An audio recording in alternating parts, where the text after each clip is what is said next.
ఏంటండి, నేను మాట్లాడుతూనే ఉన్నాను, వారి పాటికి వారు వెళ్ళిపోయారు. హీరోవా? వాడు చచ్చిపోయాడు కదా. నేను ఎప్పుడు ఏ విషయం చెప్పాలనుకున్నా నువ్వు విన్నదే లేదు.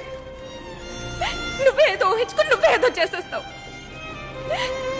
ఆ రోజు ఆశగా ఓ విషయం చెప్పాలనుకుంటే డివోర్స్ కావాలా అని అడిగావు. ఇప్పుడు సూర్యని చూశానంటే సిగ్గు లేకుండా వెళ్ళి వాడి కాళ్ళ మీద పడ్డావు. ఎవడన్నా ఈ పని చేస్తాడా? ఇక నీకు నాకు సెట్ అవ్వదు.